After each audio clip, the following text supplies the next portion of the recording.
जय हिंद मित्रांनो, जितेश बोर्डे यूट्यूब चॅनलवर तुमचं सर्वांचं सहर्ष स्वागत। मित्रांनो, आपण बघणार आहोत गोपाळ गणेश आगरकर यांचे जीवनचरित्र आणि ते पण ऑडिओ स्वरूपामध्ये। तर चला सुरू करूया। गोपाळ गणेश आगरकर हे एक बुद्धिप्रामाण्यवादी, विचारवंत आणि थोर समाजसुधारक होते। जिवंतपणे स्वतःची अंतयात्रा पाहणारे समाजसुधारक जर कोणी असेल तर ते गोपाळ गणेश आगरकर होते। आपल्या मृत्यूनंतर प्रेतदेहासाठी 20 रुपये बांधून ठेवणारे समाजसुधारक सुद्धा त्यांना म्हटलं जातं। बुद्धिवादी, तत्वज्ञ, हाडाचा शिक्षक, विद्वान प्राध्यापक व कर्तव्यदक्ष प्राचार्य म्हणून त्यांचा उल्लेख केला जातो। हालापेष्टांना तोंड देऊन कराड, रत्नागिरी, अकोला आणि पुणे येथे राहून त्यांनी MA पर्यंतचे शिक्षण पूर्ण केले। त्यांच्यावर चिपळूणकरांच्या निबंधमालेचा तसेच हर्बर्ट स्पेन्सर व जॉन स्टुअर्ट मिल या विचारवंतांचा प्रभाव होता। विष्णूशास्त्री चिपळूणकर व आगरकर हे मराठी भाषेतील पहिले 2 श्रेष्ठ निबंधकार आहेत, असे वर्णन वि. स. खांडेकरांनी केले। आगरकर हे शुद्ध बुद्धिवादी विचारवंत आहे। त्यांनी ग्रंथप्रामाण्यास व चतुर्वर्ण्यास विरोध केला। सतीची चाल, केशवपण, बालविवाह यांना त्यांचा विरोध होता। संमतीविवाह, घटस्फोट, पुनर्विवाह यांचा पुरस्कार केला।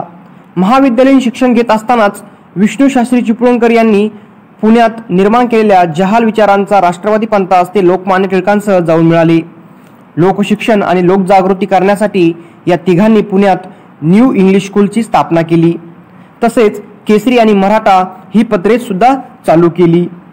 न्यू इंग्लिश स्कूलमध्ये आगरकरांनी अध्यापनाचे काम केले। त्याचप्रमाणे केसरीच्या संपादनाची जबाबदारी स्वीकारून परिणामकारक लेखक आणि कुशल संपादन यांच्या जोरावर अल्पावधीतच केसरीला लोकप्रियता प्राप्त करून दिली। न्यू इंग्लिश स्कूलच्या चालकांनी स्थापन केलेल्या डेक्कन एज्युकेशन सोसायटीच्या फर्ग्युसन महाविद्यालयाचे प्राचार्य म्हणूनही त्यांनी काम केले।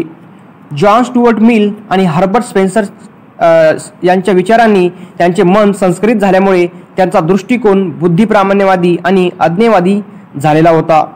याच दृष्टिकोनातून तत्कालीन समाजाची पुनर्घटना करण्यासाठी आवश्यक त्यांना वाटत होती। केसरीतील त्यांच्या लेखनातून हीच भूमिका व्यक्त होऊ लागली। सामाजिक प्रश्नांच्या जाणीवेपेक्षा राजकीय प्रश्नांची जाणीव अधिक तीव्र असली पाहिजे असे केसरी व मराठाच्या चालक मंडळास वाटत असल्यामुळे आगरकरांचा वैचारिक कोंडमारा होऊ लागला। परिणामतः ते केसरीतून बाहेर पडले आणि आपल्या क्रांतिकारी सामाजिक विचारांच्या प्रतिपादन प्रसारासाठी सुधारक हे पत्र त्यांनी काढले। त्यात राजकीय व अर्थशास्त्रविषयक लेखही त्यांनी लिहिले। बुद्धिवादी दृष्टिकोनातून समाज जीवनाचे विश्लेषण करून अन्याय, रूढी आणि परंपरा यांच्यावर त्यांनी कडाडून हल्ले चढविले। बुद्धीच्या निकषांखेरीज अन्य कोणताही निकष ते मानित नसल्यामुळे समाज सुधारकांचे समर्थन करण्यासाठी स्मृतिवचनांना आधार घेणे त्यांना मान्य नव्हते। नीतिमान आणि सदाचरणी समाजाच्या निर्मितीसाठी ईश्वर आणि धर्म यांचीही आवश्यकता त्यांना वाटत नव्हती। परोपकारवादी सद्गुण धर्माच्या आणि अस्तित्वात आले असून नंतर धर्मात ते गोवले गेले अशी त्यांची भूमिका होती। बुद्धिवाद, व्यक्तिवाद, समता आणि मानवतावाद या चतुसूत्रीने त्यांचा सारा सामाजिक विचार वापलेला आहे। साहजिकच पूर्वजन्म आणि पुनर्जन्म यांसारख्या कल्पनावर त्यांचा विश्वास नव्हता आणि चातुर्वण्य, जातीसंस्था, अस्पृश्यता, बालविवाह या गोष्टी त्यांना सर्वथे अमान्य होत्या। मनुष्य जातीचे ऐहिक सुखवर्धन हेच त्यांचे ध्येय बनले होते। तथापि निव्वळ इंद्रिय सुखालाच ऐहिक सुख मान्य इतपत त्यांची दृष्टी संकुचित नव्हती। नीतिमान आणि संयमी जीवनामुळे मनाला लाभणारे समाधानही या ऐच्छिक सुखात त्यांना अभिप्रेत होते।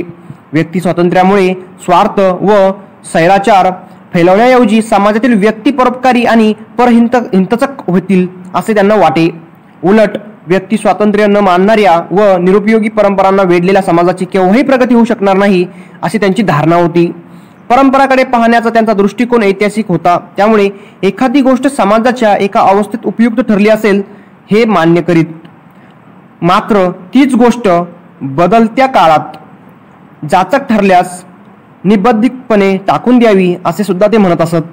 अशी रूढी आणि परंपरा स्वखुशीने सोडून द्यायस समाज तयार नसेल तर त्या कायद्याने नाहीशा कराव्या असे त्यांचे मत होते।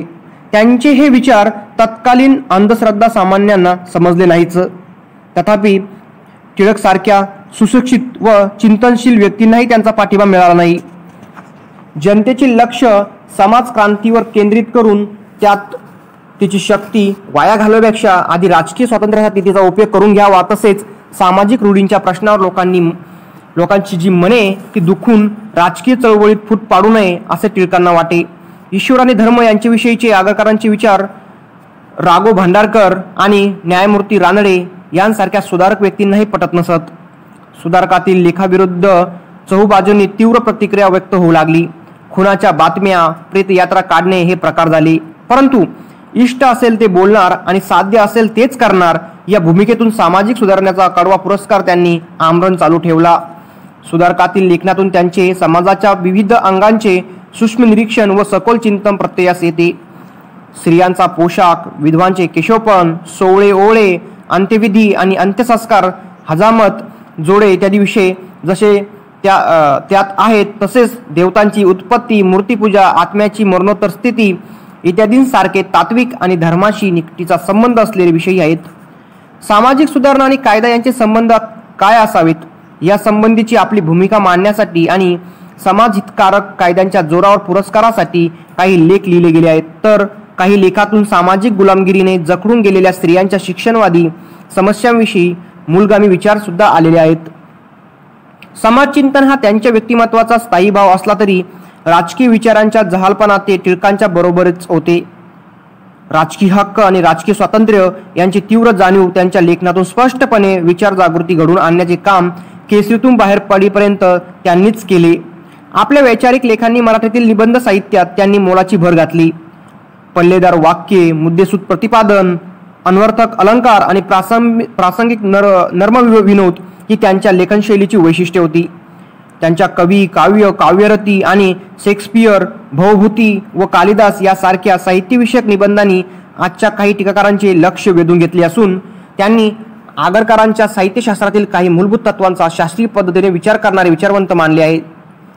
काव्य व संवेदना यांचा विशेष संबंध, काव्यातील सत्य, शास्त्रीय सत्य, काव्यातील करुण रस, कविमन व काव्य निर्मिती प्रक्रिया इत्यादींसंबंधीचे त्यांचे विचार या दृष्टीने लक्षणीय ठरतात.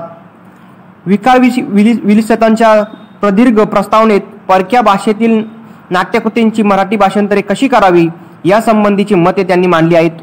कोल्हापूर प्रकरणावरून 1882 साली डोंगरी येथे टिळकांसह कारावासात भोगत असतानाचे त्यांचे अनुभव त्यांनी डोंगरीच्या तुरुंगामध्ये खेळकर आणि विनोदी शैलीत सांगितलेले आहेत. मराठी वाक्याचे निरनिराळे अव्यय आणि त्यांचे परस्पर संबंध याचा तपशिलावर विचार त्यांनीच मराठीत प्रथम आणला. त्यांचे केसरीतील निवडक निबंध आणि सुधारकातील वेचक लेख प्रसिद्ध झाले आहेत. साहित्य अकादमीनेही त्यांचे काही लेख प्रसिद्ध केले आहेत. दम्याच्या विकाराने पुणे येथे ते निधन पावले. आगरकरांच्या निबंधाच्या विषयाचे स्थूल मानानेही पुढील 4 भाग पडतात.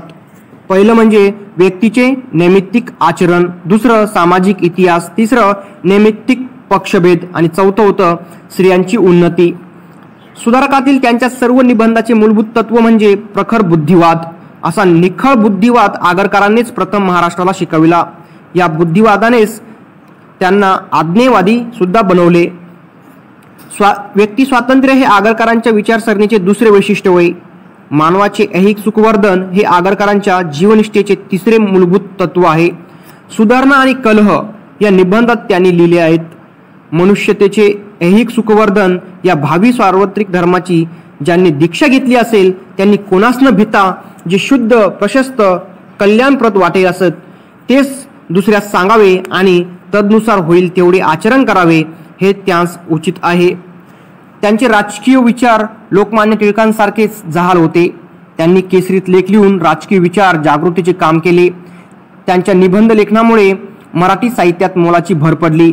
आगरकरांचे ग्रंथ विकार विलिसित, शेक्सपियर कृत, हेल्मेट नाटकाचे भाषांतर, डोंगरीच्या तुरुंगात आमचे 101 दिवस, शेठ माधवदास रघुनाथदास व बाई धनकोरबाई यांचे पुनर्विवाह चरित्र, वाक्यमीमांसा व वाक्यांचे पृथक्करण, प्राचार्य आगरकर यांच्या जीवनातील संक्षिप्त घटनाक्रम, वडिलाचे नाव गणेश, आईचे नाव सरस्वती, शिक्षण BA पुणेमध्ये झाले त्यांचं 1876 मध्ये, MA इतिहास व तत्वज्ञान 1880 मध्ये पूर्ण केले.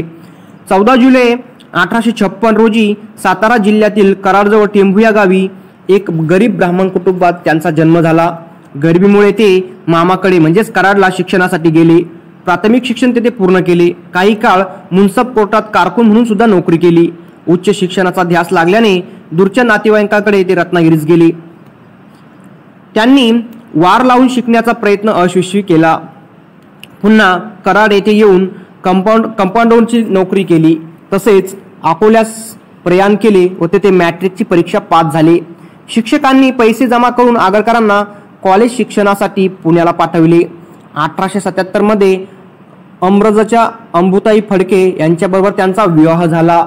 1878 मध्ये पदवी प्राप्त झाली आणि डेक्कन कॉलेजमध्ये फॅलो म्हणून.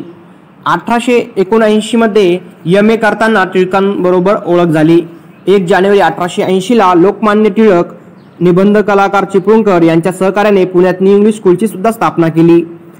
1881 मध्ये टिळक व आगरकर यांनी केसरी व मराठी वृत्तपत्रे सुरू केली. कोल्हापूर प्रकरणात म्हणजेच बर्वे प्रकरणात लोकमान्य टिळक व आगरकर यांना तुरुंगाच्या डोंगरात 101 दिवसांची शिक्षा झाली.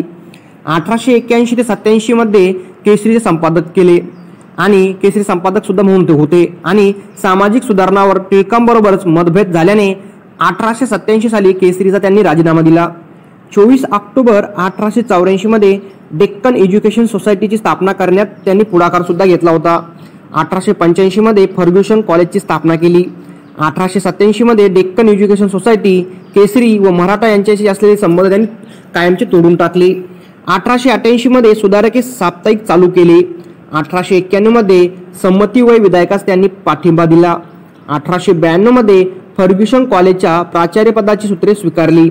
1892 मार्च या महिन्यामध्ये धोंडो केशव कर्वे यांच्या पुनर्विवाहास त्यांनी पाठिंबा सुद्धा दिला होता.